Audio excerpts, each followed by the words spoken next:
You'd have to be a clown to sit any of the guys in the first two tiers. Obviously, yes, you start Barkley, Kamara, Kyron, Achane, Bijan, Jefferson, Brees, Mixon, Taylor, Neighbors, St. Brown, Tyreek, A.J. Brown, Gibbs, Jones, Wilson, Cup.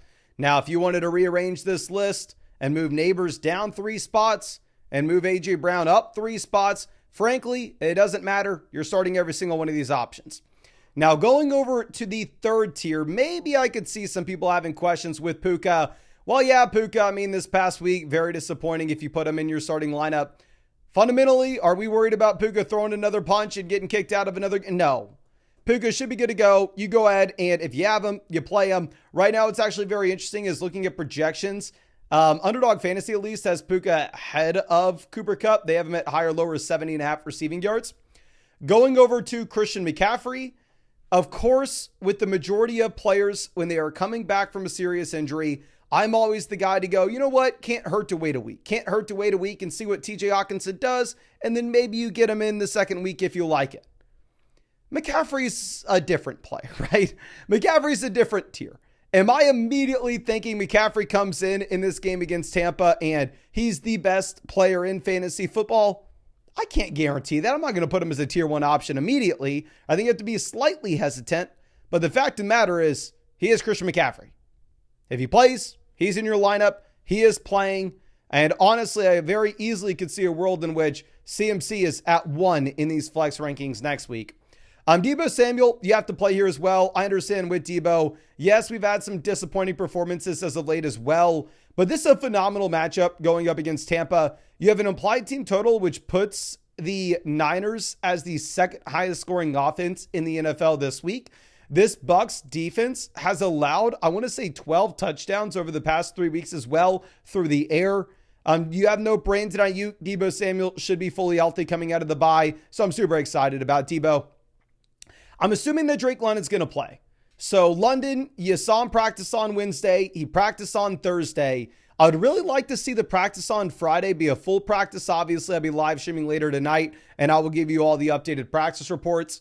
It's a great spot here going up against the Saints team that is just throwing in the towel. Obviously, they just dealt away Marshawn Lattimore. So expectation is that this is a worse Saints defense than what you're typically used to seeing.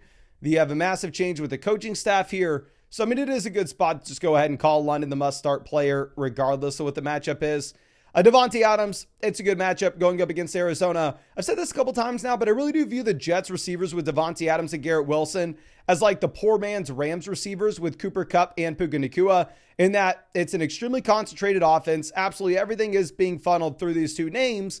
But to be fair, the difference between them and why we're saying that it's a poor man's version is that obviously we're expecting the Rams to just be the better offense between the two. But it's a good matchup for Adams going up against Arizona this week.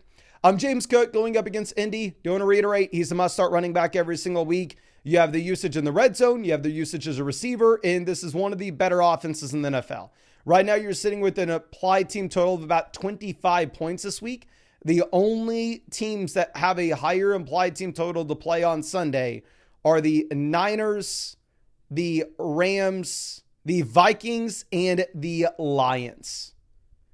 Now, moving over to what we have with David Montgomery. Montgomery, obviously, a player that you have to put in as well. Running behind the best offensive line in the league. The thing is, yes, Gibbs is going to steal some touchdowns. Yes, Gibbs is probably the more dynamic running back at this point of their respective careers. But this is like the most unique offense in the NFL for sure, with what they're able to do with the offensive line and the rushing attack. DeAndre Swift, James Conner are both running backs I'm starting in the Flock League. Obviously, I'm very biased here. I really need them to crush. But the reality is, I think that is a pretty decent possibility, knowing that here with DeAndre Swift, they are about 7-point favorites over New England here in Chicago. So they should be able to run the ball consistently in the second half. Obviously, Khalil Herbert's no longer in town. It's not like Khalil Herbert had any role anyway. James Conner is a running back that was frustrating that you didn't get the rushing touchdowns last week, but it really wasn't a close game going up against Chicago. I'm not super concerned about the usage with James Conner going into the future because, I mean, we go back to the last close games that this Arizona Cardinals team played. If you remember the Chargers contest, yeah, James Conner was pretty much the only back that saw the field. So I still am viewing James Conner, of course, as that 3-down running back and a good offense that you have to start every single week regardless. Now, going over to our next option here, we are going to be looking at CeeDee Lamb. Now, Lamb gets in a limited practice on Thursday. From what I can tell, it seems like CeeDee Lamb is going to be playing this week. Now, of course, with that being said, am I sitting here and am I saying that, oh, okay, he is still a tier 1? No, of course, he's not a tier 1 option. You can see it in the rankings. You're going up against Philly. You have an implied team total about 17, 18 points in this contest. Typically, you're used to seeing this Dallas Cowboys offense project out with an implied team total a lot closer to 24, 25, 26 points. It's just going to be a significant downgrade with Dak Prescott not in this offense, and instead you're rolling with Cooper Rush. I kind of hope we get to see our boy Lance. But anyway, Devonta Smith will be our next call. Smith, same game. The hesitation that you potentially have here is Dallas Goedert looks like he is going to be playing in full. So maybe Goddard back in. This does take a target or two away from Devonta Smith in this game. But outside of the one performance that you've had against the Giants, you have seen Smith just go out and score 15, 20 points in every single game this season. Terry McLaurin, a little bit of a tougher matchup here going up against Pittsburgh, of course. You do have an applied team total of 24.5 points here for Washington, which is a little bit lower than what you're typically used to, but it's a good defense that they have to play. But Terry McLaurin, obviously a wide receiver that absolutely needs to be in your starting lineup. I mean, you have had such consistent play since the first 2 weeks of the season. I mean, after the first 2 weeks of the season. Kareem Hunt will be our next name. With Kareem Hunt, every single week, you're getting 20 plus touches in one of the best offenses in the league. Now, I know everybody's going to run and tell me, oh, Mason, actually, the Chiefs aren't a good offense. Okay, I'm the guy with the bold take that the Chiefs are a good offense here, okay? You're going to get 20 carries in it. The drawback is you don't love the matchup going up against Denver. You don't love the fact that he doesn't have the receiving usage, and obviously we haven't seen the big play upside. So I think that keeps Kareem Hunt from being like a high-end RB1, but if you're getting 20 touches in a Mahomes offense, I want you in my lineup. J.K. Dobbins, the usage has been insane as of late. Now, maybe the only real concern that you have is if Gus Edwards does come in, possibly we see this trend just a little bit in the wrong direction for J.K. Dobbins here in Los Angeles. Not that we should expect that all of a sudden that Gus Edwards is the starting running back, but if Gus Edwards comes in and he ends up seeing, I don't know, 5 to 10 carries, and we see Dobbins go from 75% of the backfield down to 65%, it's enough to just move him a few spots down in the same tier. But still, definitely want to start the dude. He's the starting running back here, clearly. We've seen a receiving role as well. And this is a game in which you have the Chargers favored by about a touchdown, so we should expect that they are able to win this game and rush the ball in the second half. Our next option will be Josh Downs. Downs looks extremely exciting. Obviously, it was a little bit of a letdown spot against the Minnesota Vikings this past week. But even in a letdown spot, the man still did go out there and give you about 10 fantasy points. Going up against Buffalo, more likely than not, we should see the Indianapolis Colts have to push and pass the ball aggressively in the second half. Tank Dell will be our next option here. Now, base expectation, as you can tell with these rankings, is I'm assuming that we are not going to have Nico Collins. Nico Collins didn't practice on Wednesday. Nico Collins didn't practice on Thursday. Now, miraculously, if he comes in and gets in a full practice on Friday, then maybe Nico will be good to go. But this is a game on Sunday nights where you're playing the Detroit Lions. We should assume that Dell has all the targets in this offense, while at the same time, CJ Stroud has to throw the ball consistently because the Lions will be able to put points up on the board. And honestly, I think that I'm so confident in CJ Stroud against this Lions defense having to throw the ball consistently. I'm willing to take CJ Stroud to go higher than 0.5 passing yards over there on Underdog Fantasy. And of course, if you wanted to check out that pick over there on Underdog, you can find the link in the description, in the comment section. Code FLOCK will give you a 50% deposit bonus up to $1,000. Plus, on top of that, you're going to be getting that free CJ Stroud pick. And you are going to be getting an additional free team review in the live stream that we're doing every single night as well. Now, our next option will be Tyrone Tracy. To be honest with you, we should actually probably move Tracy ahead of Downs. We should probably move Tracy ahead of Dell. Because if you are looking at Tracy, you have a 3-down workload. And while typically it's not a great offense, a great matchup, and it honestly does make the Giants project out to be an above average offense this week. Typically, we're used to seeing the Giants have an implied team total of 23, 24 points. But here it is very much a different situation where typically we're used to seeing the Giants project out to see 18, 19 points with their implied team total. Here it is up to about 23.5, 24. Obviously, the Carolina Panthers have a garbage defense. The Giants are heavy favorites in this contest. One of the best spots you're going to find for Tracy all season. Definitely start Tracy if you have him. Our next name will be Tony Pollard. Pollard did miss practice on Thursday, but I think we can kind of safely assume that a big reason for this was just the load management that they were talking about earlier in the week, where if you are looking at what you have with Tony Pollard, it's a running back that's been consistently seeing 20 plus opportunities all season. So in reality, I think the volume is safe to still be there. It's not a good matchup going up against Los Angeles. And if Spears were to be good to go, then at that point, Pollard probably does slide down a bit. Now, Brian Robinson will be our next back. With Brian Robinson, obviously we're not expecting a massive role as a receiver. But with that being said, when you have Daniels in the backfield, the rushing efficiency should just be through the roof regardless. And Brian Robinson was close to playing last week, gets in the practice on Wednesday, very early in the week. So I'm confident that Brian Robinson probably suits up. DeAndre Hopkins, more likely than not, will be higher in our rankings rest of season than he is right now.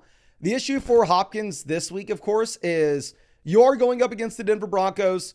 While, yes, the Broncos just got smacked by Baltimore, it's not like the Broncos are 100% guaranteed to shut down opposing wide receiver ones. It's still not a good matchup, right? Typically, we're used to seeing the Kansas City Chiefs project out with an implied team total of 26, 27 points. This week, that is down to about 24 to 25 points with their implied team total. And obviously, just a very tough spot for wide receiver ones. George Pickens will be our next option.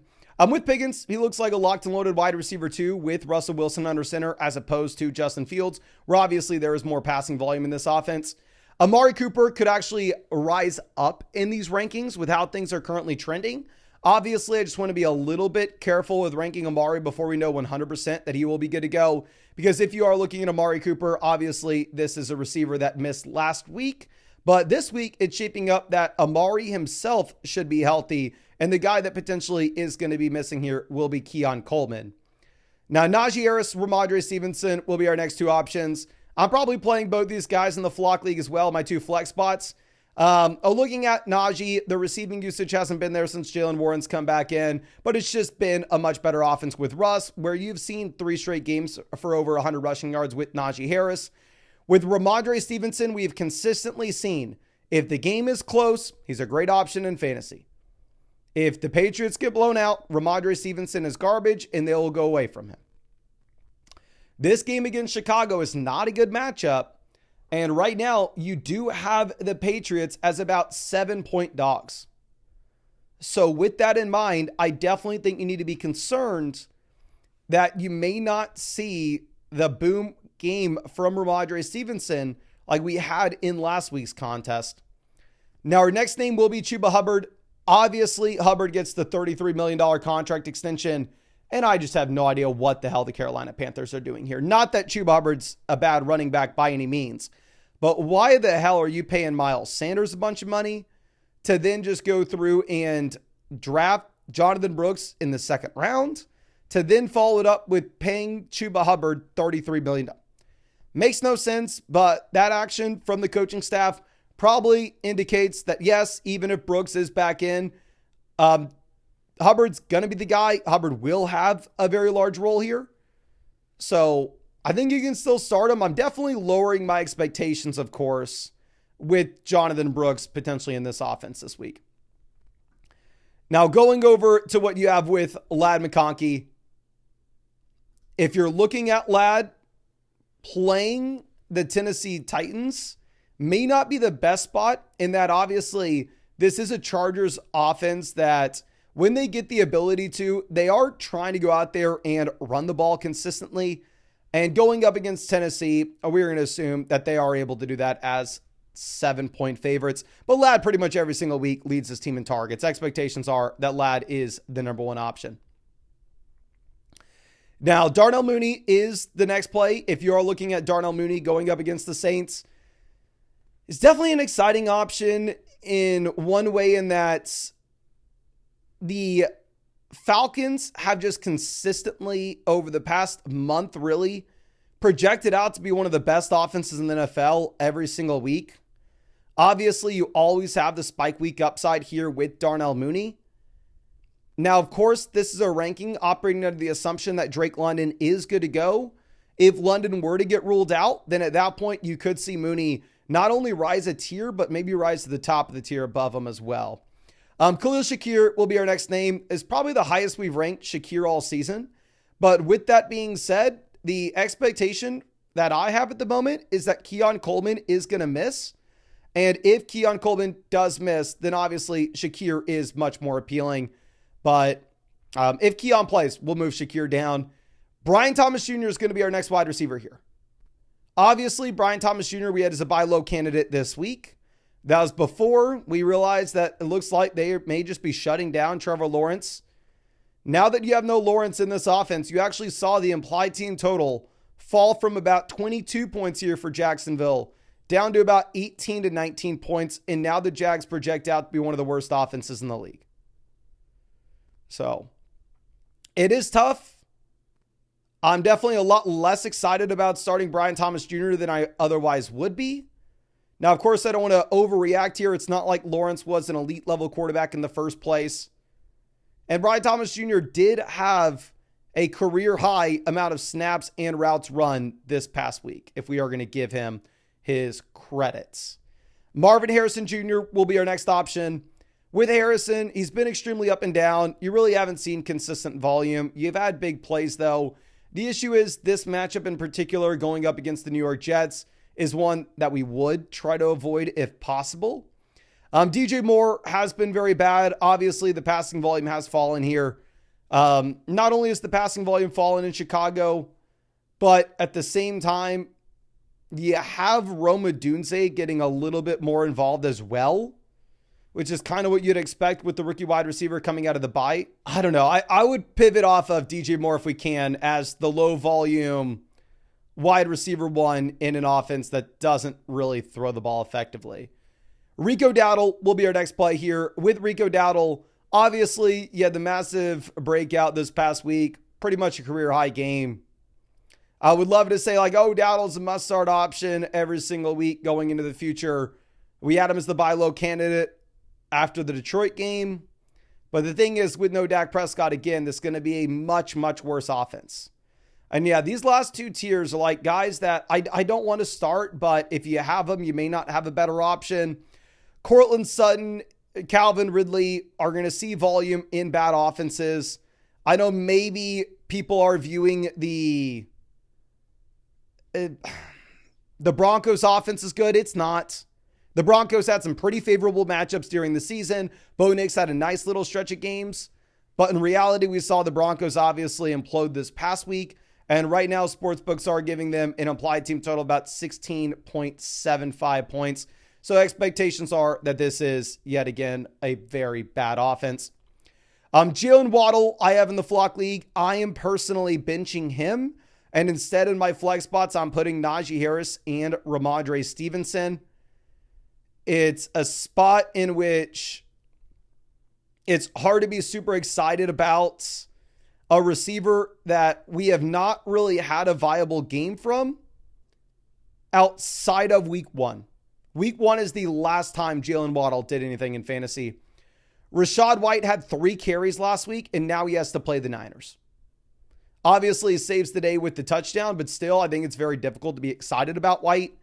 Javonte Williams, we're getting reports out of Denver saying that Audric Estime is going to have an expanded role. Javonte, brutal matchup against KC. Not interested. Looking at Juwan Jennings, Deebo Samuel should be fully good to go. Now, of course, I do want to reiterate here. With Jennings, you do have a very high ceiling. But the issue possibly is that the floor may not be there. Michael Pittman Jr., we don't even know if this dude's going to play. He missed practice on Thursday. And obviously, Downs has cemented himself as the wide receiver one. Jordan Addison has a good matchup going up against Jacksonville. The issue is presumably that this will be a spot where Minnesota can just run the ball over and over again. Jamison Williams, boom bust wide receiver, even before the suspension. You were seeing him go out there and average about 2.5 touches or 2.5 targets per game. Xavier Worthy will be our next option. With Worthy, you get the negative fantasy points last week. Now, the 2 weeks prior to that, you were looking at a situation in which Worthy did give you 8 targets and 8 targets, setting a career high mark. So maybe this is a buy low spots. Tough matchup going up against Denver, though. Raheem Mostert is a running back that won't catch the ball, and we can assume that you're going to have a red zone roll from Devon Achane. Keenan Allen, Rome Odunze, the second and third options in a low volume passing attack. Ricky Pearsall, I'm assuming is the fourth, fifth option in this offense in San Fran. The Bucky Irving, second option in a backfield that's spreading the ball out to possibly 3 guys in a really tough matchup. Xavier Legette, you just have absolutely no real hope here in Carolina for anything with Bryce Young under center. And then Travis Etienne is just absolutely falling apart here in Jacksonville. Split backfield with Bigsby, garbage offense, garbage matchup. But yeah, really the last 2 tiers are the guys that I would really hope that you don't have to start, to be honest. But I really do appreciate you and really hope I was able to help you out in some way with this. Of course, if you wanted to take advantage of that free pick over there on Underdog Fantasy with CJ Stroud, more than less than half total yard, you can find that link in the description or comment section. Code FLOCK, you'll get a 50% deposit bonus up to $1,000. Plus, on top of that, you're going to be getting a free team review in the live stream that we're doing every single night. And that free CJ Stroud pick, more than less than half total yard. Make sure to take advantage with the link in the description or comment section. But thank you again. I really appreciate you and really hope I get to see you out in the live stream later tonight.